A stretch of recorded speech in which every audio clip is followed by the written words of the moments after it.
용산에 사니까 그 정간평 농사를 이제 짓는 걸 보잖아요. 여러분들 그 벼에 흑미 검정쌀 알아요? 여러분들 어떻게 알아? 모르는데. 저도 모르는데 어떻게 흑미를 알아요? 저는 이제 그 농촌에서 살 때 흑미를 흑벼 이제 흑미벼를 본 일이 없거든요. 그럼 나중에 뭐 보니까 쌀이 나와서 흑미쌀이 있다고, 이게 흑미쌀이라고 밥을 보면서 그래요. 그래서 흑미쌀이 있는 것이구나 그렇게 알았거든요. 그 정간병에 이제 부임을 해서 보니까 진짜 흑미가 있더라고요. 근데 하루는 이제 가을이 돼가지고 흑미가 올라오는데 진짜 이파리는 파란데요. 그 벼 목이 나오는데, 이삭이 나오는데 까맣게 쫙 올라와요. 아니 근데 고개 숙일 줄도 모르고 쫙 올라오는 거예요. 그런데 다른 벼는 익으면 이렇게 좀 누렇게 변하니까 익는구나 그렇게 이제 알겠는데, 흑미는 변함이 없어요. 계속 까매요. 그래서 제가 농사 짓는 그 김형진 교무한테 밥을 먹으면서, 형진 교무, 저 흑미는 어떻게 알아서 벼가 익은지 안 익은지 연근지 알아? 그러니까 그거 쉬워요. 고개를 팍 숙이면 익은 거예요. 너무 쉽더라고요. 아, 그러니까 색깔은 안 변하고 이제 그것이 알맹이가 차면 이렇게 고개를 획 숙이는 거예요. 그러면 그때 익은 줄 알고 이제 벤다는 거예요. 제가 그 말을 듣는 순간에 그하고는 다르게, 익으면은 고개가 숙이는 것이구나. 그 많이 듣던 얘기 아니에요? 그런데 그날 따라서 그 말을, 흑미가 익으면 고개 숙인다는 말을 듣고 마음이 확 와닿더라고요. 그래요. 내가 꼿꼿한 것은 아직 속이 안 들어있는 것이구나. 그러니까 무엇이든지 정신적으로도 알맹이가 차면 사람 고개를 다 숙이고 겸손해지는 거예요. 혹시 여러분들의 마음속에 거만한 마음이 나오고 내 주장이 나오고 다른 사람 꼴이 잘 안 봐지고 이런 마음이 나오면 정간병 벼를 생각하면서 속이 차면은 고개를 숙인다더라 이렇게 생각하세요. 아시겠어요? 네. 사실은요, 우리가 전부 난처하고 자기 자랑하고 남한테 이기려고 하고 이런 마음이 다 나는 것은 모두가 지금 속이 비어 있는 거예요. 그런데 참 성현인들처럼 진리적으로 또 사상적으로 속이 탁 차면요, 고개를 팍 숙여요. 겸손해진다 이거예요. 여러분들이 마음 공부를 해가지고 자꾸 남이 이해가 안 되고 하면, 아, 내가 마음 공부를 다시 시작해야 되겠구나 그 생각을 하세요. 사막을 이제 지난 시간에 좀 언급을 했지만, 사막은 진리에서 나온 것이다. 진리에서 나온 것이다. 그렇게 해서도 처음에는 더 잡기 어려우니까 이런 비유를 할 수가 있어요. 여러분 그 농사를 짓는데, 여러분들은 농사를 모르겠죠.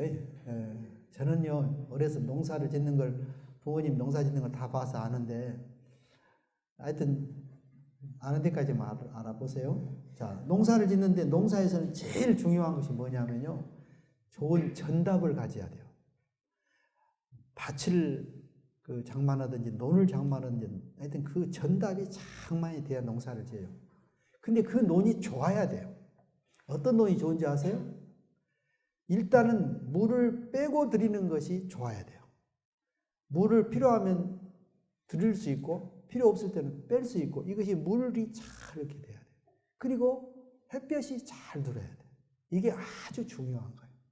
그리고 이제 그 논 흙이 너무 자갈만 있어 모래만 있어도 안 되고, 흙과 모래, 자갈 이런 것들이 잘 섞여가지고 이 식물이 뿌리를 내려서 성장하는 좋은 그런 토양을 갖는 거예요. 이게 이제 좋은 전답이에요.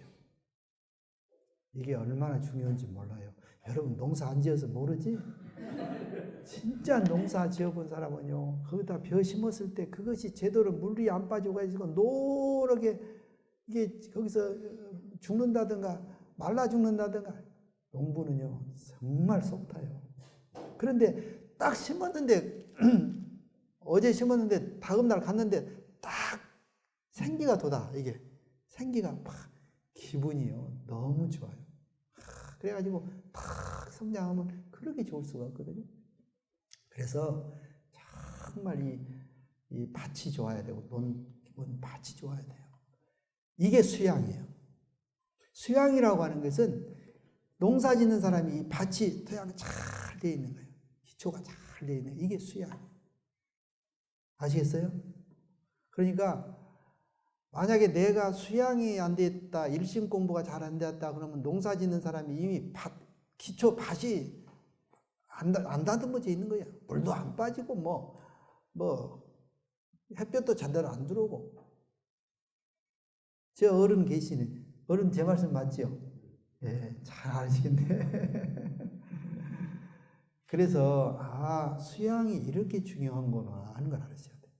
또 여러분들 이제 이해하기 쉽게 여러분 운동은 잘하니까 운동하는 사람이요. 운동 선수가 되려면 무엇이 제일 중요해요? 바로 체력이에요. 체력.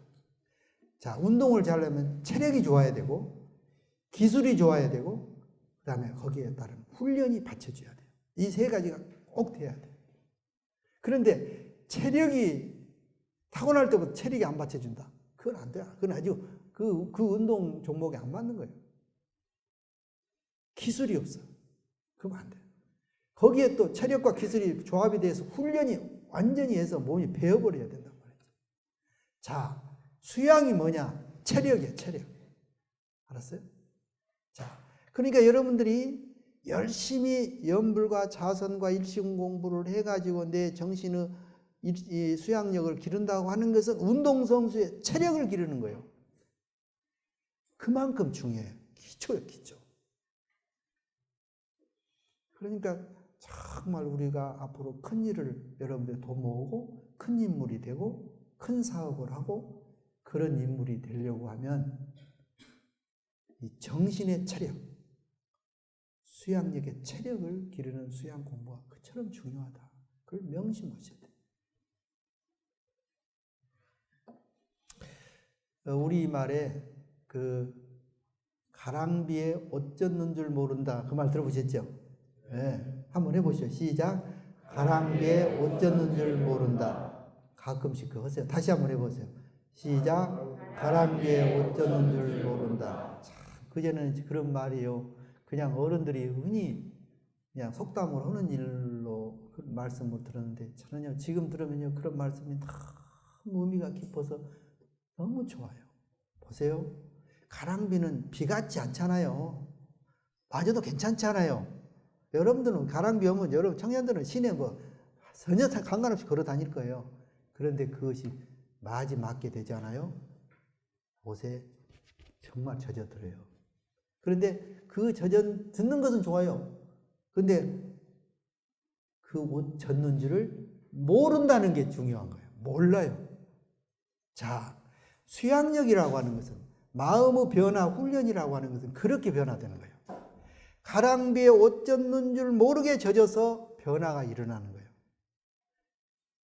이거 출가여행 이거 한 번 간다고 그래서 또 내가 법회오늘 한 번 가고 안 가는 것으로 이렇게 생각할지 모르지만 가랑비에 옷 젖는 것 마냥 우리 인간은 그런 변화가 일어나고 있다.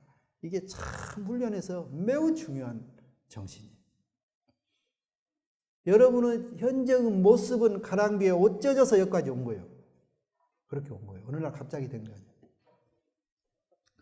자, 이제 여러분들 이제 사막의 제일 중요한 정신수양에 들어갑니다. 정신수양. 자, 이게 이제 정신의 체력이고 농사 짓는데 바치고 모든 공부의 출발이 이 정신수양인데 정신수양은 그 용어 자체가 굉장히 의미가 들어있어요. 용어 자체에 다 거기에 의미가 다 들어있다고 볼 수도 있어요.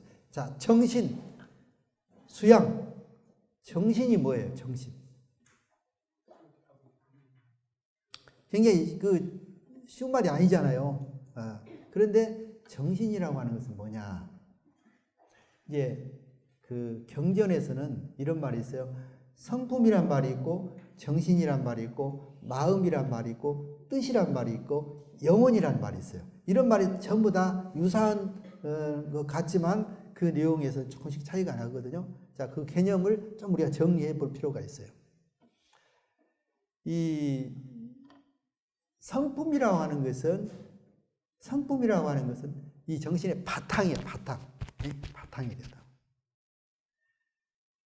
그래서 이 각사님 같은 경우는 이 성품이라는 것은 전체를 의미한다 그런 의미로 했는데 그 정산종사님은 바탕 본연의 체다 그래서 본연의 체다 그렇게 표현하시거든요. 그런데 제가 생각할 때 각사님은 전체를 나타낸다.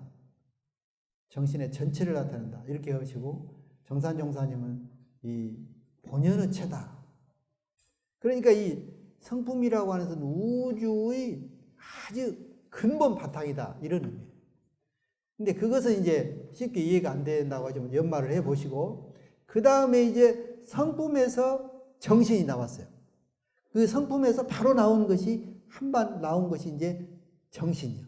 근데 그것은 성품하고 정신하고 크게 다르지 않지만 정신은 영영한 감이 있는 것이다. 영영하다. 그리고 훨씬 더 영영한 것이 이제 정신이다 그랬어요. 그런데 그 정신에서 마음이 나오는 거예요. 근데 그 마음은 어떤 마음이야? 그런 경계를 따라서 이제 마음이 이제 변화가 일어나는 거예요. 그것이 마음이에요. 경계를 따라서 마음이 변화가 일어나는 것이 마음이에요. 그 다음에 뜻은 어떤 뜻이냐? 그 경계를 흔들려 가지고 뜻은 뭔가 딱 결정이 난 거예요. 내가 어떤 뜻이 구체적으로 결정이 난 것이 뜻이에요. 이렇게 보면 성품에서 정신에서 마음에서 뜻으로 이런 변화를 가져오는 것이 맞다. 이렇게 그래서 정신은 성품은 우주의 본연의 최고, 정신의 본연의 최고 그 바탕이 되고 그 다음에 거기에서 한 발 나온 것이 이제 구체적으로 정신이고 영영한 그런 것이 이제 정신이고 정신이 경계를 향해서 마음이 변화가 일어나는 것이 마음이고 마음이 어떤 변화에 어떤 의지가 이제 구체적으로 나타나는 것이 뜻이다. 근데 거기에 또 영혼은 무엇이냐? 영혼은 뭐라고 했어요? 영혼은 뭐라고 말씀하셨냐면 허령불매한 각자의 마음 바탕이니라고 그러셨어요. 각자의 바탕, 정신 바탕. 근데 저 참 영혼을 제가 가만히 생각을 영혼을 어떻게 표현을 해야 할까? 그런데 정산종사님께서 허령불매한 각자의 정신 바탕이니라고 하는 그 표현보다는 다른 표현을 할 수가 없다 그런 생각이 들더라고요. 아무리 연말을 해봐도. 그래서 아무튼 여러분한테 만약에 정신이나 마음을 그림으로 한번 그려보라 하면 어떻게 그리겠어요? 그릴 수 있겠어요? 정말 어렵겠죠? 용을 누가 그래요? 용은 많이 그래서야 용 그림은 있죠. 그래서 이 세상에 제일 그리기 쉬운 것이 뭐 누구는 말하되 용 그림이래요. 왜 그러냐? 한 번도 본 사람이 없으니까 아무렇게 그려도 돼 용이요. 그런데 마음이나 정신이나 마음도 정말 표현하기도 어렵고 그리기도 어려워. 왜냐? 한 번도 누가 본 사람이 없으니까. 그리 어떻게 그려? 그런데 그림도 어렵지만 표현도 정말 어려워. 그 영혼을 어떻게 말로 표현해? 그래서 허령불매한 각자의 정신 바탕이라고 이렇게 표현할 수밖에 없다. 제가 그래서 정신의 영혼을 정신의 집이라고 할까? 또 집이라고 하면 뭐가 이렇게 무엇이 있는 것처럼 오해할 수도 있고 그래서 바탕이라고 했구나 그런 생각이 들더라고요. 자, 그러면 이제 이것은 이제 정신을 이해하기 위해서 지금 한 말이고, 자, 정신이라고 하는 것은 뭐냐? 이 경전에서는 정신은 마음이 뚜렷하고 고요하여 분별성과 주착심이 없는 상태, 그러겠죠. 경전에 그랬죠. 마음이 뚜렷하고 고요하여 분별성과 주착심이 없는 상태. 요게 중요한 거야. 중요한 말이야. 마음이 뚜렷하고 고요하여 분별성과 주착심이 없는, 이걸 잘 표준 잡아야 돼. 자, 정신 수양할 때도요, 결국에 그 정신을 수양하는 것이기 때문에 그 체를 잘 잡아야지. 체를 잘못 잡으면 이제 사실은 우리의 화두는 그거예요. 마음이 뚜렷하고 고요한 정신 상태가 어떤 거냐. 이게 우리 화두예요. 그러니까 자선할 때 무엇이 표준이 잡고 해야 되느냐? 뚜렷하고 고요한 그 분별성과 주착심이 없는 그 자리를 표준해서 선을 하는 거예요. 이게 얼마나 중요해요. 그렇죠? 자, 그것은 이제 실제로 이제 그 수양을 실제에서 좀 더 구체적으로 얘기를 합시다. 자, 이게 마음은, 이제 정신은 그런 거고, 그 다음에 수양은 뭐냐? 숫자가 무슨 숫자예요? 닦을 수, 양자는 기를 양이에요. 그러니까 수양은 기르고, 닦고 기르는 거죠. 그렇죠? 그러니까 자선할 때 수양이라고 하는 것은 무엇을 닦느냐? 닦아내느냐? 뭘 닦아요? 번뇌를 닦는 거예요. 또 기르는 것은 뭘 길러요? 정신을 기르는 거예요. 아시겠죠? 그러니까 수양이라는 말 자체가 선의 의미가 거기에 다 들어있어. 수양, 모든 번뇌 망상을 다 닦아내는 것이요. 양, 본래의 정신, 우리의 진성, 그것을 기르는 거예요. 그게 수양이고 그게 선이다. 정신 수양 그 속에 다 들어있어. 그게. 그렇게 표준을 딱 잡으면 된다. 그 용어 자체 굉장히 우리가 유의를 해야 된다. 그런데 이제 정신 수양을 하게 되면 무엇이 생기느냐? 정신이 철석같이, 마음이 철석같이 견고하여 천만경계에 자주 힘이 생긴다 그랬거든요. 철석같이 견고하여 자주 힘. 그래서 이제 정신 수양 결과는 자주력을 얻는다. 여러분, 자주력이 뭐예요? 자주력. 정신의 자주력. 정신의 자력하고 통하는 얘기거든요. 자주력. 가령 이제 우리가 일을 하는데 이럴까 저럴까, 이러면 될 것 같기도 하고 저러면 될 것 같기도 하고, 이 말 들으면 이 말이 옳고 저 말이 오면 저 말 듣고, 마음이 그냥 항상 흔들려. 이건 자주력이 없는 거예요. 그렇죠? 그러니까 자기가 마음을 볼 때 나는 왜 이렇게 판단을 못하지? 뭐가 집중이 안 되는 거예요. 그러면 이 자주력이 없는 거예요. 여러분, 이 수양력이라고 하는 것을 우리가 일상생활에서 우리가 얼마나 많이 쓰이고 있는 것을 인식을 못해. 수양력 인식 못해. 그런데 사실은 자기가 수양력, 마음을 뭉쳐가지고 일심을 길러서 조금치라도 쌓아놓으면 그것을 1분 1각도 쉬지 않고 쓰면서 그 중요한 것은 보충할 생각을 우리가 못하는 거예요. 그리고 그 아주 가난하게 빈약한 그 자주력 가지고 계속 쓰고 있는 거예요. 그리고 뭐가 일이 안 된다고만 하고 그러는 거예요. 알고. 지금 제가 얘기한 의미 알겠어요? 수양력은 정말 물 쓰듯 쓰고 있는 거예요. 지금 우리가 한순간도, 가령 예를 들면 다른 사람하고 친구하고 대화를 하는 순간도요, 수양력이 부족한 사람은요, 친구가 이 얘기하고 있는데 생각을 딴 데로 하고 있는 거예요. 눈만 쳐다보고 딴 생각하고 있는 거예요. 대화가 돼요, 안 돼요? 안 되는 거예요. 집중력이 안 되는 거예요. 그래서 우리가 지금 내 안에서 수양력을 길러내면 일문일각도 힘없이 쓰고 있다는 것을 우리가 인식을 해야 된다. 그래서 결국에 수양력의 자주력은 이제 스스로 어떤 일에 어떤 경계에 마음이 집중이 되어서 판단할 수 있는 힘을 기르는 건데, 일심과 정신은 어때요? 일심과 정신은 같아요, 틀려요?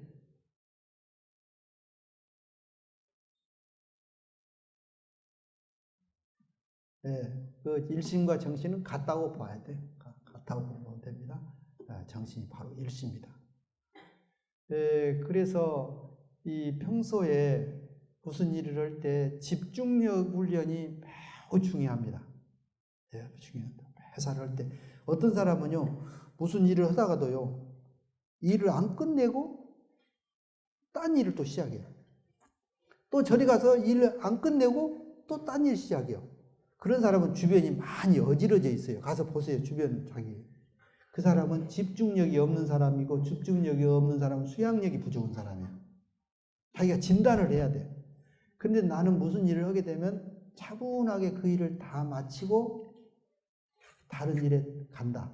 급한 일 외에는 이것 해도 될 일이면, 그렇게 하는 것은 이미 자기가 나는 집중력이 있구나, 수양력이 있구나, 이렇게 보면 돼요. 아시겠어요? 근데 그런 것이 어디서 길러지는 것이냐? 자기가 훈련을 통해서 길러지는 것이다. 원래가 그런 것이 아니라. 이제 그런 말씀을 드리고. 그래서 선이라고 하는 것은 뭐냐?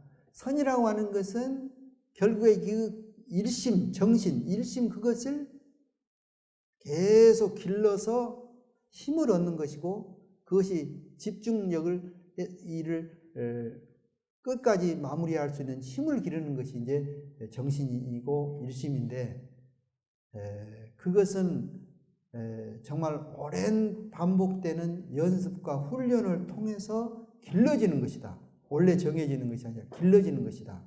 그런데 되게 이제 우리가 어린이들이나 청소년들을 이렇게 지도해 보면은, 어린아이는, 어떤 아이는 어려서부터 바로 그런 집중력이 있어요. 무엇을 하나 하잖아요. 그러면 어려서부터 그냥 시간 가는 모르게 거기에 빠져 있어 있는 사람이 있어. 그런 사람은 굉장히 집중력이 있는 사람이에요. 그런데 어떤 아이들은요, 어려서부터 조금 이거 갖고 놀다가 팡 해치고 딴 것 또 만져. 그렇죠? 그런 아이들이 있죠. 그런 집중력이 떨어진 아이야. 원래가 좀. 그런 사람일수록 그런 걸 길러주는 훈련이 필요하죠. 여러분도 그렇고, 이제 어린아이들 그 관찰할 때도 그런 걸 보면서 그런 것을 생각을 해 볼 필요가 있습니다. 여러분, 그러면 정신의 자주력, 자기가 딱 중심을 잡고 자주력 있는 사람하고 고집하고는 어떻게 다를까요? 고집이 자주력일까? 그렇잖아요. 어떤 사람은 그냥 고집스러운 거예요. 자기가 한번 마음 먹었으면 절대 그냥 양보도 안 하고 고집스러운, 그 사람이 자주력 있는 사람일까? 그럼 어떻게 그걸 비교를 해야 돼? 주착심. 이제 자주력이라고 할 때는 이제 그 정신 수양의 면에서 내가 어떤 경계가 오더라도 거기에 흔들리지 않고 중심을 잘 잡고 있는 것이 자주력이잖아요. 그런데 고집은 경계가 있어도 흔들리지 않고 딱 중심을 잘 잡고 있는 것이 아니라 이기적으로 자기가 판단을 한 거야. 그것이 달라. 그러니까 그것은 사례 연구가 잘못되고 작업 취사까지를 잘못된 것이지. 무슨 말 알겠죠? 그러니까 고집하고 자주력으로는 구분이 돼야 된다. 자주력이라고 하는 것은 어떤 욕심 경계 또는 감정, 이런 것에 대해서, 이 경계에 대해서 흔들리지 않고 딱 중심을 잡는 것이라면, 고집은 자기 이해를 위해서 판단을 잘못하는 것이다. 취사를 잘못한 거예요. 거기까지 지금 동원이 되어버린 거예요. 그러니까 자주력하고 고집은 그런 데서 좀 차이가 난다. 이렇게 봐야 되겠다. 그런 얘기. 근데 이 유정물이라고 하는 것은 뭘 유정물이라고 그래요? 유정물? 유정물, 무정물 그러잖아요. 유정물은 뭘 유정물이에요? 그 마음을 가진 모든 감정을 가진 동물들이 다 유정물이죠. 그런데 동물 중에서도 가장 대표적인 유정물이 사람이에요. 근데 이 사람은, 유정물인 사람은 그 아는 것이나 그 하고자 하는 욕심이 일반 동물보다야 몇 배나 더 많다고 하셨어요. 그렇기 때문에 사람들이 좋은 일도 많이 하고 과학도 발달시키고 또 자연 생태계를 보면 크게 죄도 짓고 워낙 능력이 크니까 그런 실수도 하게 되죠. 그래서 인간이 우주 만물을 통해서 주도적으로 하는 일도 있지만 또 많은 그 환경을 망치고 하는 그런 또 엮이는 것도 우리 그 유정물인 사람들이 하게 되는 그런 것은 그만큼 아는 것도 많고 하고자 하는 욕심과 의욕이 많기 때문에 그런다. 이렇게 우리가 볼 수가 있습니다. 자, 그러면 우리 이제 용어에서부터 그건 분별심과 주착심이란 말이 있죠. 그래 정신이라고 하는 마음이 뚜렷하고 고요하여 분별성과 주착심이 없다고 그래요. 분별성과 주착심 이것을 실제적으로 우리가 알아야 돼요. 분별성과 주착심이 뭐예요? 우리 대용씨, 소대용씨. 대용이 둘이나 있네? 신대용, 소대용? 대룡? 바로 비슷하다. 자, 우리 신대룡 씨는 자, 내가 신대룡 씨라고 하네. 애기 때 내가 보듬고 다녔는데. 중국교당 제가 교무로 있을 때 우리 신대룡 청년이 애기였어요, 애기. 그래서 우리 교당에 아주 귀염둥이 애기였는데 지금 처음 봤어, 그 뒤로. 저렇게 많이 컸네요. 진짜 애기 때는 진짜 예뻤어요. 근데 지금 보니까 여드름이 나가지고 아주 옛날 우리 다 어디 가겠구만. 이제 여드름이 다 이제 났으면 이제 옛날 얼굴 나오겠지. 우리가 뭔 얘기다 그랬죠? 분별성과 주착심이 제가 분별을 했네요. 대용이 보고. 그러니까 이 정신이 경계를 당해서 마음이 요란해진 거예요. 이 생각 저 생각. 그래서 5만 가지 생각을 한다고 하죠. 이 생각 저 생각 하는 것이 이제 분별심이에요. 그런데 그 분별 중에서 뭐 하나 딱 꽂혀가지고 거기에 딱 마음이 머물러 있어. 쭉 이게 주착하는 거죠. 대개 분별하다가 주착하고 또 다른 분별하다가 주착하고 이렇게 하는 것이 보통 정신이 하는 습관이에요. 그래서 이제 이걸 경계해라. 그래서 우리가 선을 할 때라든가 마음 공부를 할 때 내가 분별 주착을 하고 있구나 하는 것을 자기가 인지하는 것, 아는 것이 매우 중요하죠. 그래서 습관적으로 늘 공상하고 또 분별하고 이렇게 시간 보내는 경우가 많거든요. 그래서 그것을 놓고 뭔가 의미 있는 것에 일심으로 공을 들이는 것. 이제 이게 중요한 일이죠. 자, 그런데 사람이요. 가만히 앉아있으면 여러분 정말 5만 가지 생각이 나죠. 그렇죠? 왜 나는지 아세요? 응? 마음이 살아있어서 그런데 여러분들은요. 무한한 과거가 있는 사람들이에요. 아시겠어요? 그래서 그러는 거예요. 우리는 지금 우리가 금생을 사는 것 같아서 수많은 과거 생을 가지고 있어요. 그 과거 생을 통해 수많은 생각들을 해온 사람들이에요. 충격도 받고 자극도 받고 또 행동도 했고 그런 것들이 다 쌓여가지고 우리 의식 속에 있는 거예요. 그 의식을 우리가 이해하기 위해서 제가 무의식의 세계에 대한 불교에서 말하는 얘기를 하죠. 사실은 무의식이라는 것을 이 심리학, 과학에서 최초로 말한 사람은 프로이드예요. 1980년대라고 그래요. 그 전에는 그 무의식이 있는 것도 몰랐어요. 처음으로 그렇게 말을 했어요. 그런데 이미 불교에서는 이 무의식을 그 오래전부터 얘기를 더 체계적으로 했죠. 근데 불교에서 무의식 세계를 설명할 때 이렇게 해요. 의식의 세계는 세 가지가 있다고 생각. 외부 의식, 지금 하는 이제 외부 의식. 외부 의식이 쭉 들어가면은 자아 의식이라고 두 단계가 있어요. 자아 의식을 더 들어가면 심층 의식이 있어요. 그래서 외부 의식, 자아 의식, 심층 의식이라고. 자아 의식은 야니비설식으로 이제 우리가 지금 보통 생각하는 것인데, 자아 의식은 이제 인도 말로는 말라식이라고 그래요. 말라식. 그것을 불교학에서는 칠식이에요. 칠식. 외부 의식은 육식이고 칠식, 말라식. 그런데 칠식을 위해서 자아 의식에 더 들어가면 심층 의식이 있어.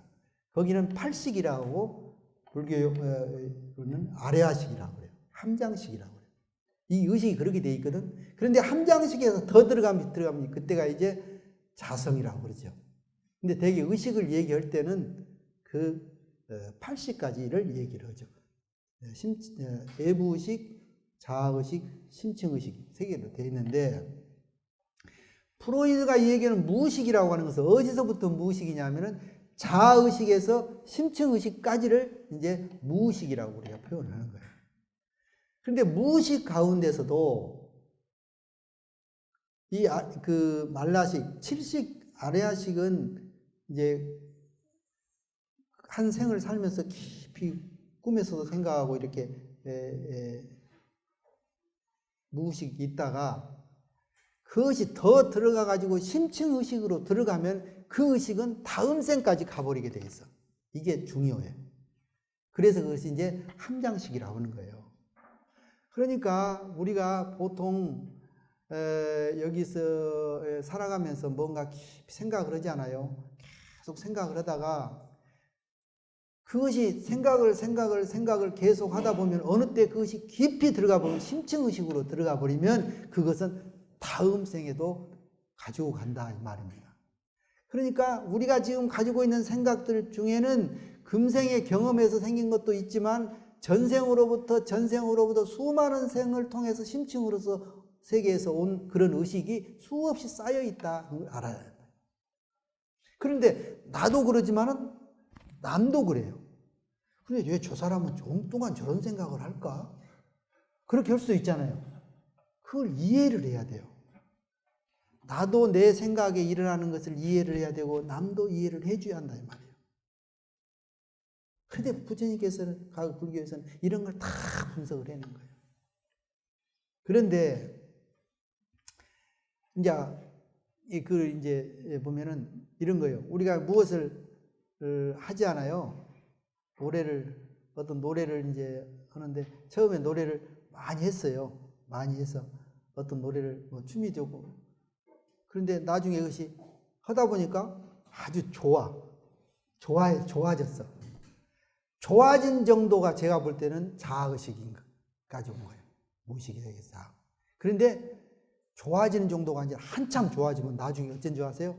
즐기는 단계에 들어가면 심층의식으로 들어가는 거예요. 아시겠죠? 그러니까 진짜 자기가 무엇을 제대로 자리를 잡으려고 하면 무엇이든지 즐겨버려야 돼요. 취미도 즐겨버려요. 좋아만 해서는 안 돼. 좋아하는 것이 즐기는 단계가 가버려야 된다. 그러면 그것이 완전히 자기화된 거예요. 저절로 돼버려요. 근데 그 저절로 되는 것은 이 무의식의 세계에서 다음 생까지 가져가는 거예요. 그게 의식의 원리고 그 기본 역사다 이렇게 보면 돼요. 그래서 남을 이해할 때나 자기를 이해할 때 내 정신세계에 일어나는 그런 번뇌, 망상 이런 것들을 그냥 볼 것이 아니라 그렇게 해서 구성이 되어 있구나 하는 것을 알아야 되고, 그런데 그것을 이제 그러면 이미 수없이 쌓여져 있는 그런 무의식의 세계에 저장되어 있는 그런 의식을 그럼 어쩌란 말입니까? 그것을 그 무의식의 세계까지를 정화하기 위해서 기도하고 선을 하는 것이다. 선을 하지 않고는 그것이 녹아나지를 않아. 계속 쌓아가는 거예요. 그래서 깊은 기도 참회와 또는 깊은 명상과 선을 통해서 그것을 자꾸 녹여내는 거예요. 녹여내는 거예요. 그 녹여나간 것도 있고 또 가지고 가는 것도 있고 이게 의식의 세계다. 그런데 천도품에 보면 천도품은 여러분 읽어보셨죠? 그 중간에 이런 내용이에요. 그 즐겨하는 바가 불보살의 세계가 성하면 불보살의 세계에서 나고 탐진치의 세계에서 나면 탐진치의 세계에서 나는다. 그렇게 되어 있잖아요. 근데 그 용어가 좋아하는 것이 아니라 있어. 뭐라고 있어요? 그 즐겨하는 바가 그렇게 되어 있어. 그러니까 무슨 일이든지 처음에는 하고 그 다음에 좋아하고 즐겨하면 그게 다음 생으로 이어진다 이 말이에요. 그러니까 뭐든지 그러니까 법회도 내가 법회를요 교무님은 권유에 의해서 또 내가 법연의 권유에 의해서 가자고 권유하니까 가는 사람 이 사람은 아직 멀었어 안 가요. 그 언제든지 떨어질 가능성이 있어. 근데 조금 이제 교당에 가면 좋다. 누가 나한테 친절히 해주고 참 밥도 맛있고 좋다. 이건 좋아하는 거예요. 거기도 불안해. 그런데 이제 교당을 가는 것이 즐겨. 교당은 내가 이런 일을 해야 되고 누구도 입교를 시켜야 되고 내가 그 교당에 가서는 내가 무슨 일을 찾아서 해야 되고 또 교당의 법회는 수는 있는데 나는 그 사이에 내가 스스로 이제 즐기는 거예요. 교당 생활이. 이게 그때 이제 자기가 완전히 교도로서 뿌리가 탁 내리는 거예요. 그 사람은 이제 신앙생활로서 안심해도 돼요. 그러니까 무엇이든지 자기가 그것이 좋다고 하면은 그것을 즐기는 단계까지 가야 된다. 즐겨가지고 남한테도 즐기는 사람은 남이 전념이 돼요. 전념이 돼요. 그렇게 되는 것이 그래서 참 저는 그 전도법문에 그 즐겨하는 바가 저렇게 하는 것이 참 즐겨하는 것이 내 것이고 즐겨하는 것이 완전히 내가 가지고 갈 수 있는 자산이 된다. 그런 얘기. 지금부터 이제 정신수양이 한 번 더 있기 때문에 실제로 여러분하고 잠깐 선도해보고 그러려고 합니다. 자, 여기까지 해서 혹시 여러분들 질문 있으면 질문을 좀 받겠습니다. 화원봉이라고 합니다. 아까 정신 부분 설명해 주실 때 성품과 제로 같으나 명령한 감이 있다 이렇게 말씀해 주셨던 것 같은데요. 그 명령한 감에 대해서 조금 더 설명해 주실 수 있으신가요? 이제 대체로 이제 그것은 이제 그 세계는 표현하기가 쉽지 않기 때문에 경전에 있는 말 그대로 표현 그대로 내가 알려드린 거예요. 정산용사님께 해주신 말씀을 여러분들 그걸 연마해 보라는 뜻으로. 근데 제가 생각할 때는 이제 성품이라고 하는 것은 본연의 체라고 그랬잖아요. 근본 바탕이 돼 본연의 체라고 했는데 그 상태는 뭐라고 표현할 수 그래서 대종사님 그 이론상 서문에서는 언어 도단이라고 그랬잖아요. 그 성품이라는. 근데 그 언어 도단은 그 본연의 체가 정신이라고 할 때는 그 영영한 감, 아주 그 생생한 감. 이제 그것을 이제 실제로 느끼는 것은 눈을 감고 내가 눈을 감고 딱 있는데 내가 정신을 한번 바라보는 거예요. 내가 정신을 그 정신이 뭔가를 생각하려고 하고 뭔가를 알려고 하고 뭔가를 느끼려고 하는 생생생생 하는 마음이 내 안에 있어요. 가만히 보면 그것이 영영한 것이다. 뭔가 꿈틀거려 죽어있는 것이 아니라 영영한 거예요. 영영해. 그런 상태를 영영한 감이 있다. 근데 이제 그 정신 수양에서 적적 성성이라고 그랬잖아요. 적적 마음이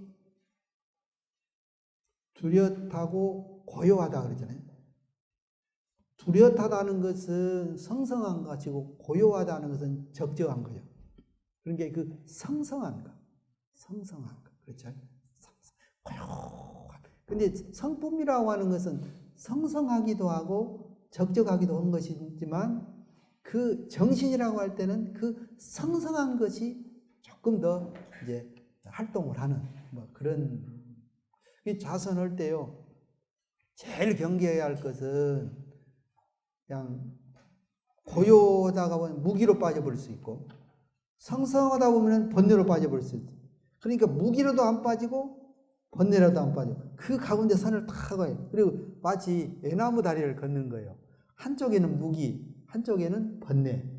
한쪽에 빠지면 무기로 빠지고 한쪽에 빠지면 번뇌로 빠지면 그 가운데 다리를 쫙 가는 것이 선이에요.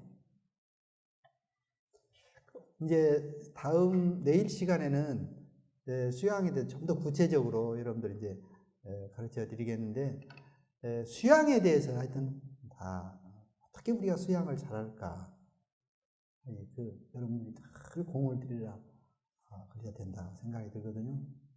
그리고 수양을 하는 것이 즐겨야 돼. 선하는 것이 즐겨야지 그것이 오래가고 진짜지 그냥 의무감에 서면 안 되잖아요. 즐기는 단계로 우리가 가도록 하자. 누구는 뭐 노후에 취미 생활을 한다, 또는 노후 준비를, 프로그램 준비를 많이 하잖아요. 근데 우리 교도님들은요, 선을 할 줄 알면 선의 취미를 걱정이 없어. 그렇잖아요. 이 시간 나면 선을 하고 있으면 얼마나, 세상 사람들은 생각지도 못하는 일이지. 세상은요, 외로우면요, 혼자요, 괜히 우울하고 막 그럴 수 있어요. 그런데 우리는 선의 재미를 붙이면요, 시간 나면 선을 하고 있으면 좋잖아요. 산에 가서도 할 수도 있고, 그러니까 앞으로는 선의 취미를 갖는 것이 굉장히 좋은 취미다.